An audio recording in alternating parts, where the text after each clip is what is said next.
Hello, hello, hello, hello, hello, and welcome to the latest and greatest episode of the Richard Watkins podcast.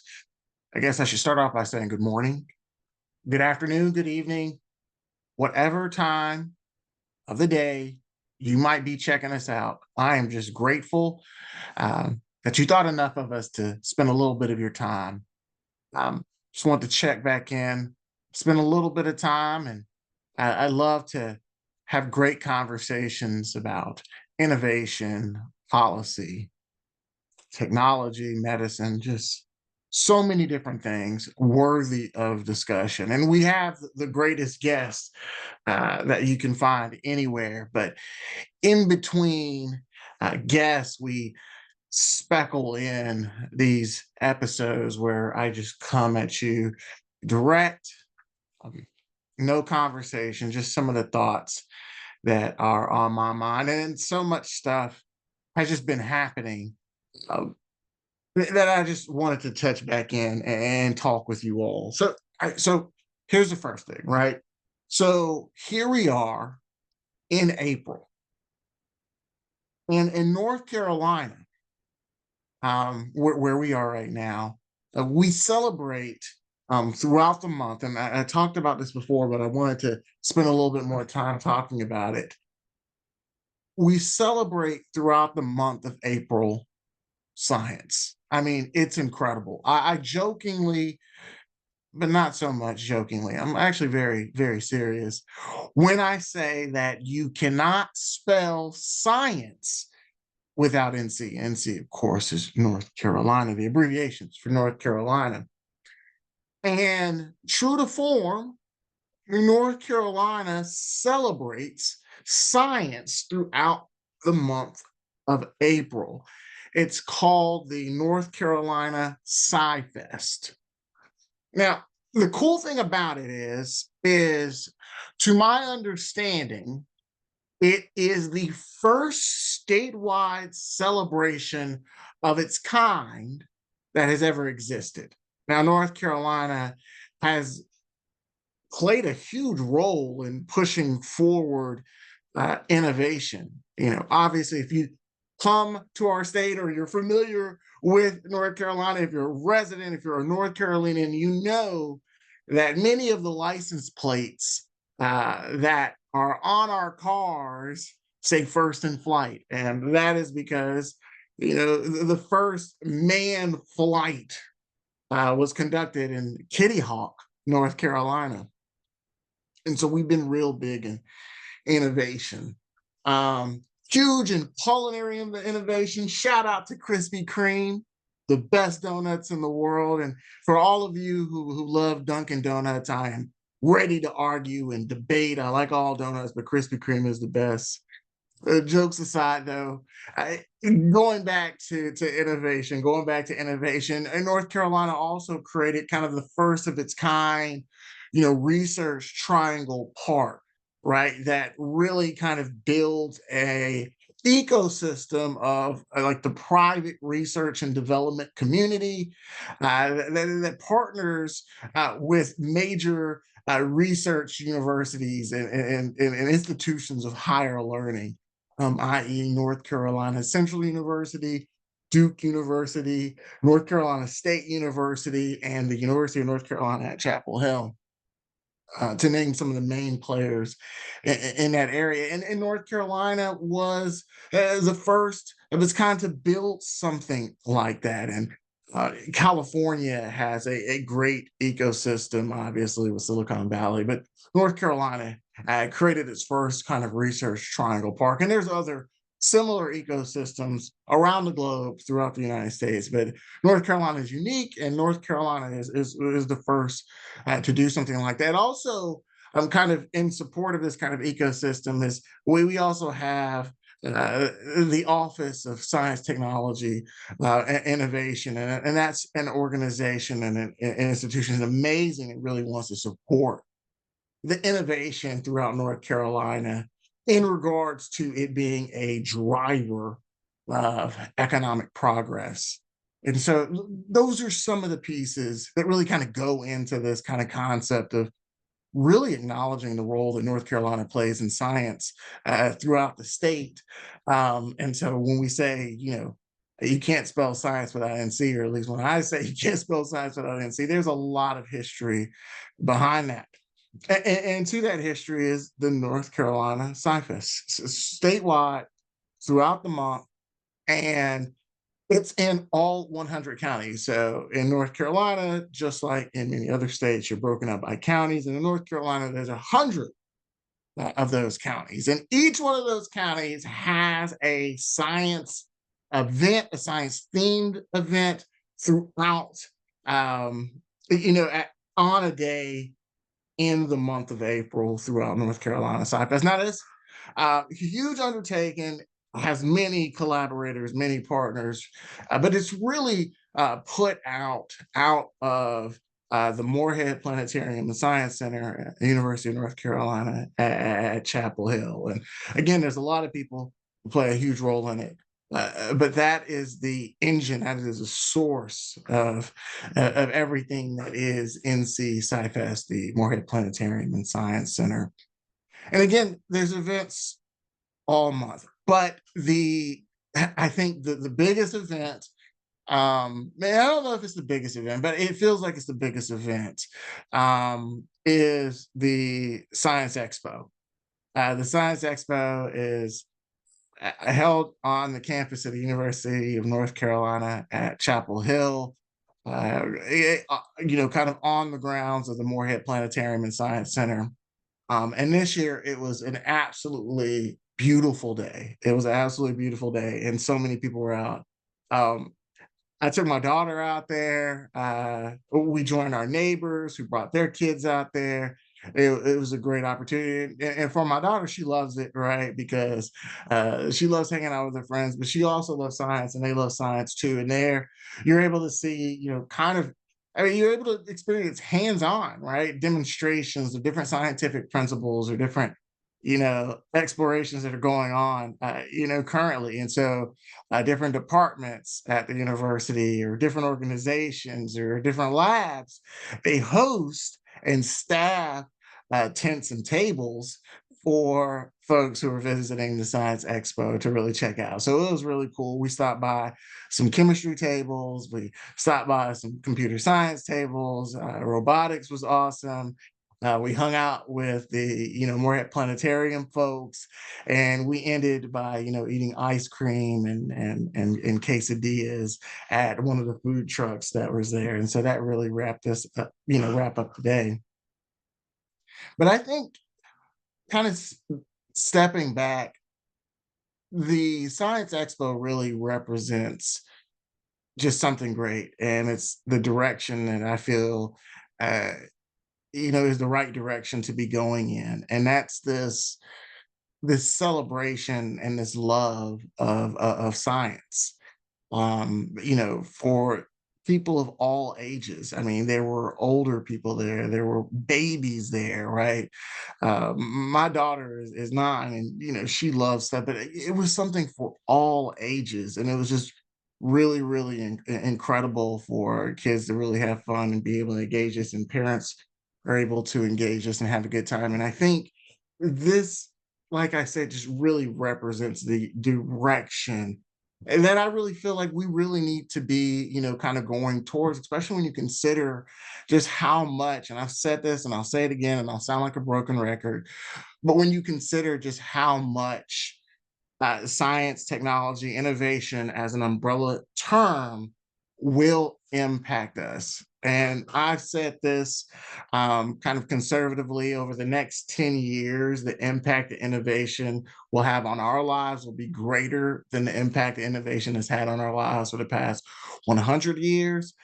Deep down inside, I really feel that we're about to experience a change via innovation that we're going to see over the next 1,000, I mean, the next 10 years, arguably that we haven't seen over the past 1,000 years. And I think there's a lot of evidence for that. And we're going to touch on some of these here. A lot of these are going to be repeats, things that I've said before. Some of these things that we're going to talk about, we're going to still work to bring experts in to have conversations about it. So it's not just me just rambling, right? And you're listening, trying to figure out, like, is this true? Is this, we'll bring in experts like we have been to talk about these really exciting moments that we're living in. One of the things that I just want to kind of point out, and we talked about innovation, especially in regards to automation, and I really want to have somebody to talk about robotics on. But there as we call it, the Boston Dynamics dog. I spoke about this last week, and I was saying how much I was hoping that the Boston Dynamics dog is there at the Science Expo, and sure enough, it was there. I was going up there with my daughter, my neighbor, and we were just talking about the Boston Dynamics dog, the robotic dog. Is it going to be there? And so everybody was really excited. There was a lot of cool things, but a lot of folks were really excited about this robotic dog that many of you have seen, whether it was on TikTok, Instagram, Facebook, social media X, right? You've seen this incredible robot. And at Boston Dynamics, of course, they have so many different robots. They've got a human-like robot that you can watch and see it dance. You can watch it do backflips. I mean, you can see it really mimic human movement, and in many regards surpass human physical capacities. But it's really amazing. And they have a dog, and in which it's a robot, but it moves on all fours, kind of like a dog. And when we were moving, one of the funny things, we were moving through the Science Expo, and my daughter kept saying, Dad, when are we going to see the dog? When are we going to see the dog? And I remember she pointed at a little small toy dog that was walking around, like not a toy dog, but like an actual dog that's small, and pointed at it. And she was like, "Is that the robotic dog?" And I was like, "No, no, that's a real dog." But I'm imagining that in the future, you will not be able to distinguish between an actual dog and a robotic dog. I mean, that is how rapidly things are progressing. But when we saw the actual Boston Dynamics dog, it was incredible. We saw the person that was operating it, and this automatic dog or this robotic dog was being controlled by a remote control. It kind of looked like a handheld gaming device. It was awesome. You could see from the perspective of the robotic dog, but there was also a really cool aerial view uh, in which the person controlling the robotic dog was able to see from overhead of the robotic dog and was able to see the area around it as they controlled it. I'm telling you, I've never seen anything like it. Never seen anything like it. And this is the present that we're living in. And each and every day, huge breakthroughs are being relayed to us through breaking news stories. It's absolutely incredible, and it's really fascinating to see where we are going in regards to robotics. That robot wasn't entirely automated. It had someone controlling it. However, um, fully automated robots, are a real thing, and it would be really interesting to see really where that goes, especially when consider the merger of artificial intelligence and robotics. You will be able to have a robot that is really kind of making its own decisions, really trying to figure out how to solve complex tasks, how to figure out the most efficient way to do that. if you've ever, and I should have brought this up before, but one of the really cool moments that I've had, I was in the um, Miami airport and I had a really long layover. I was in there for a really long time, but it was because, my hotel room, you know, checkout was like at 11, but my flight wasn't until like 5 or something. It was really long, but I didn't feel like, spending money and finding something to do or anything like that. So I just went to the airport and I was like, I'll just follow up on emails, phone calls, text messages, and, I'll spend my time. I quickly realized that it wasn't boring. I didn't have a hard time finding things to do. There were people to look at, stores to stop at. I stopped by a sunglass store and I saw the kind of AI Ray Bans. That was absolutely amazing. Where I could look at a sign and ask the glasses to translate into Spanish, for example, and it was able to look and see what I was looking at and then translate back to me in Spanish. That was absolutely incredible. But I think that paled in comparison to what was one of the most amazing things that, I mean, I feel like I'm always saying this is the most amazing thing I've ever seen, but the world is full of wonders. But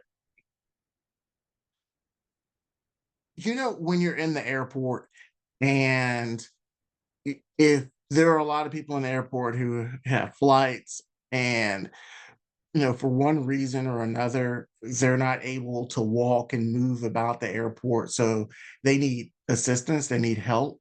uh, so you oftentimes have airport staff that assist people and move them through the airport in wheelchairs. And I know a lot of you know what I'm talking about. If you've ever been to an airport, you know exactly what I'm talking about. Anyway, I'm Richard Watkins, host of the Richard Watkins podcast, made possible by the Science Policy Action Network. So most of you know exactly what I'm talking about, somebody being pushed through the airport by an airport staff. But at the Miami airport, they had that. But they also had what appeared to be fully automated wheelchairs.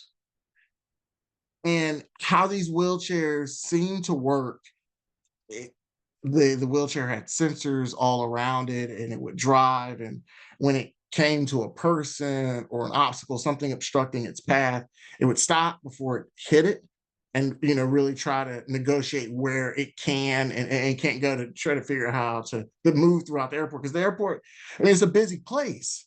I mean, there's thousands of people moving all around, randomly changing directions, randomly stopping, trying to figure things out. So much going on. And you've got these robots who are trying to make their way through the airport. And I believe their mission was to pick anyone up who needed a ride and get them to where they needed to go. There was a screen on one of the armrests, and I suppose that you can type in your gate and it could get you there. I think one of the funny things that I observed were the wheelchairs trying to figure out what to do when they weren't transporting someone from point A to point B. It felt like they didn't know what to do. And so at several points at the airport, it felt like you had a herd of these robot wheelchairs, like trying to figure out where to go. And I just couldn't believe my eyes. And I wasn't the only one. You would look at one of these wheelchairs moving about the airport and you'd just be amazed, you'd be astonished, and then you'd look up and see someone else looking at it with you, and the two of you kind of lock eyes and you kind of share that moment of amazement. You're like, what? And they're like, right? Crazy. And that's what it was like. And so it is it's worth imagining where this will take us all. Obviously, it's a place that none of us have been in before. So I caution you, and speaking with confidence about where we're going to be, because this is just all amazing. I would have never thought that I would have seen a herd of robotic wheelchairs trying to figure out what to do in the Miami airport. But there you go. That's what you have. Or that we'd be dealing with robot dogs. And I think that's just absolutely incredible. And like I said, when you have that really that merger of artificial intelligence and robotics, yeah, it's just fascinating to really figure out, where this will all go. I like to stay on top of all of these really big things and have conversations about it. One huge topic obviously is artificial intelligence, and it's just really big, and it has become um, part of almost everything we do, right? If you have a Zoom meeting, there's got an AI assistant. So almost all of our workspaces, we have AI integrated into it. I think one of the things that's really interesting when you're thinking about AI, again, I think this is another topic that we should have a conversation on, is the the Doge Department of Government Efficiency, I believe it breaks down into, which is new to this presidential administration. I think one of the things that's absolutely fascinating about it, and like I said, we need to have more conversations about it because we're at a time or times that are unprecedented. And so one of the things that really kind of Doge is supposed to be set up to do is make personnel decisions, decide what is important, what's not, kind of really, cut away waste. I mean, that's what it's supposed to do. But I think the bigger issue isn't any of that. And it's just my opinion, right? Just my opinion, right? The bigger issue isn't that per se. You think the biggest issue is that we're using AI systems to make these determinations. And so in the case of Doge, the AI that is integrated into all of these governmental agencies that review communications between government employees, really analyze and make decisions about personnel who will be there and who won't, is GROK. I think it's pronounced Grok, right? Which is the same AI that is part of the X social media application. So if you ever use X and utilize their chat bot, that is the same AI that is integrated into uh, DOJE or Doge. That's the same. Grok is the same AI there. Now, from my understanding, that the interface is entirely different from the chat bot that is utilized in X, but it's the same AI. And I think there's the conversation needs to be had about, like, really what that means, because although AI has been utilized in different forms of government over the past uh, few years, 1 or 2 years, um, the integration of AI in this capacity is beyond anything we've ever seen before. Now, again, when I say things like it's beyond anything we've ever seen before, all of this is new, right? This technology, right? This thinking technology is not something that we've ever dealt with before, and so any utilization of it is going to be new and it's going to be novel, right? But this does represent a huge milestone in regards to the technology and its implementation and utilization and integration in government, in U.S. government. And I'd be interested in learning the integration of AIs in other governments, right? Not just the U.S. government, but other governments around the world.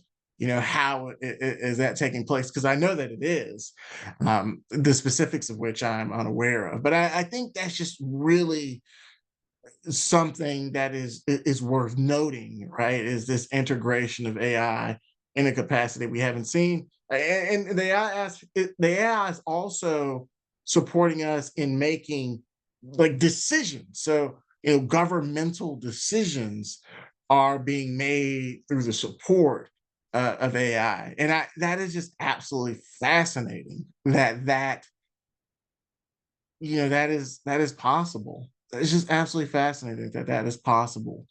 And so that's where we are, right? The question is like, where are we going? And how much will these technologies developed? And we had on the show an assistant professor at University of Chicago, and she was on here talking about you know quantum computing and what that'll do and how it'll be able to take things to the next level. And we don't even really know because it's hardware and what's the software that we're going to utilize. And so please check out that episode. It was absolutely an amazing episode. Um, but yeah, that's where we are. Sticking on AI, because like I said, AI is being used in every single capacity that we have. But AI was also utilized in a lot of different ways, and the breakthrough from Colossal. And please forgive me, can't remember the entire name of the company out of Texas. It's a huge breakthrough that was revealed, I think, roughly 2 weeks ago, last week, or where they were able to create a wolf that has the phenotype of the long extinct dire wolf. Huge, amazing accomplishment. Just you just sit there and just like, what is possible? And the truth of the matter is it's hard to say. We're able to create animals. Huge news. There was a woolly mouse, created where you utilize a mouse and had it express the phenotypes of the woolly mammoth in many regards. You're just like, what else, can we create if the technology exists to create animals that have long since, that has the characteristics of animals that have long since been extinct, as has been described, be extincting. What else is possible? I was at a elementary school talking to the kids not too long ago, and they were all just really excited about science. And kids, despite what you might think, by and large, are really excited about science. When you ask them, do you like science? Many of them will say, no. But then when you talk to them, you find out they love science. And I've come to this conclusion: no kid hates science. Those who hate science don't actually hate science. They actually just hate school when they hate science class. That's what I'm coming to find out. Like, no kid hates science. Just a lot of kids hate school. They think it's boring. And science class is just another part of the boring daily routine of going to school. But anyway, I was at this school and having a great conversation. The kids were awesome. Awesome, by the way. Absolutely incredible. Um, and we were talking about, the situation with the dire wolf, and one of the kids said, this is just the beginning. Pretty soon we'll be able to create animals, we'll be able to bring dinosaurs back. And that's right. I don't know if we will. I don't know if we'll create that technology, but obviously, um, the pathway forward is clear. And with this breakthrough, we're closer to that fiction, right? That science fiction, we're closer to it being science fact now more than we've ever been before. It's crazy because now it's like, how do we even come up with science fiction movies now? Because almost everything that we used to think about in regards to being science fiction, we're like accomplishing it. So it's also interested in saying where like movies and television shows go when science fiction is becoming increasingly science fact. So that's another real thing. And so we had those conversations. One of the other things that, I really touched on, and I'm gonna put in a plug really quick, because I think this is just really, really amazing. I also serve as the president of the University of North Carolina at Chapel Hill's chapter of Sigma Xi. Now, Sigma Xi is a global scientific society, and it's the oldest of its kind in the world, and it's broken up, by chapters. And the University of North Carolina at Chapel Hill has its very own chapter, which serves as a standalone, nonprofit to really support science and the scientific community, and really connect the community with science. Every month, we partner with the Moorhead Planetarium and Science Center to do Science Cafe. In fact, the last science cafe that we had was about the red wolf, which used to have very large populations, but uh, it is teetering on being endangered, being extinct. Right, you've lost so many numbers, and the presentation was about conservation efforts regarding the red wolf. It's also interesting because Colossal has also done a lot of work with the red wolf. So it's just really, really amazing. One of the things that we've done is we put on this really amazing symposium called the Pariser Global Lecture. And the Pariser Global Lecture is put together in recognition of the accomplishments of the famed chemist Rudy Pariser. And each year you select this really amazing scientist, and we bring them in to serve as the Pariser Global Lecturer. It is really quick. This year's Pariser Global Lecturer, and I'm just reading this from Wikipedia, is none other than Cato Lorenzen. Now, this is really cool. Cato Lorenzen is an American engineer, physician, scientist, innovator, and university professor of the University of Connecticut. All right. He is currently the chief executive officer of the Cato T. Lorenzen Institute for Regeneration or Regenerative Engineering. Lorenzen is regarded as the founder of the field of regenerative engineering. He is also the editor in chief of the Journal of Regenerative Engineering and Translational Medicine, and founder and president of the Regenerative Engineering Society. In engineering, medicine, science, innovation, he is an elected member of the National Academy of Engineering, an elected member of National Academy of Medicine, and an elected member of the National Academy of Sciences, and an elected fellow of the National Academy of Inventors. He is the first surgeon in history to be elected to all four academies.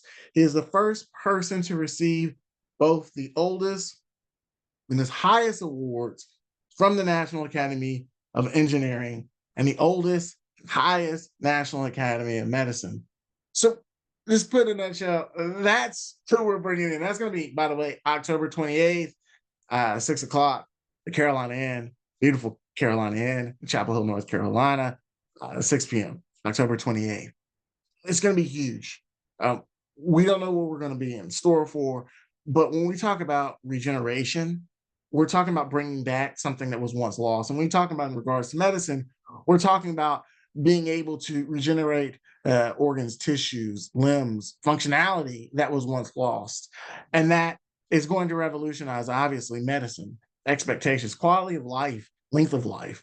And so it's absolutely really huge, right? And so we're really, really talking about huge game changers here. And it's an appropriate follow up to what we had last year. So last year we had the director of Lawrence Livermore National Laboratories, National Laboratories that was really focused on the development and research of nuclear energies. Dr. Kim Boudil oversaw and oversees the laboratory, but oversaw it, but it made a huge breakthrough in a controlled nuclear fusion experiment. Now, if you don't know what nuclear fusion is, just look up on the day. Don't do it without sunglasses, or don't look directly at it. Put sunglasses on, because that is what makes the sun. Nuclear fusion is what makes the stars. So, in layman's terms, we created a star. Let that sink in. And what does that mean? Again, we're going to touch on all these topics more. I just want to end by saying this to really crystallize for you. Because one of the things that I've come to really appreciate is that we fail to really appreciate the movement of things around us. We fail to recognize the history that we're currently living in, and we actually really fail to really grasp just where we are in regards to the state of innovation. So, in a nutshell, we've created kind of robots that increasingly capture with just absolute accuracy, right, the movements of animals, right, humans, dogs, right, and that's progressing.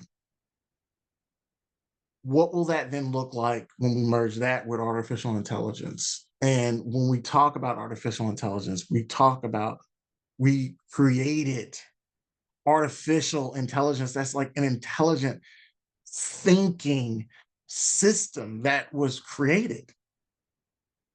Like, just let that sit in. Like, create intelligence. That's what we've done, and that's what we're operating with, right? And it's being integrated everywhere throughout our society, including top levels of government. First time anything like that has really ever happened, right? We are creating new animals that have all of the phenotypes of extinct animals, and we're really talking about what it means to bring an animal back from extinction. We've created a star, and we are developing technologies that allow you to regenerate, whether it's cells, limbs. We're putting the necessary pieces in place to regenerate, to make a new. We're living in brand new times where it seems increasingly that nothing is impossible. With that, I want to say goodbye. I look forward to seeing you on the next episode of the Richard Watkins podcast. Check us out on Facebook. Check us out on YouTube. Posted YouTube videos on LinkedIn. Engage in the comment section. Check out our previous episodes. They're very timely. We'll bring back new guests. If you have any ideas of subjects that you want to hear, please let us know. There's nothing wrong with getting smarter. Do it with us. Check out the Richard Watkins podcast any chance that you get. I'm your host, Richard Watkins. This podcast is made possible by the kind of folks at the Science Policy Action Network. Find out more at span-inc.org. That is span-inc.org. Have a great day, people.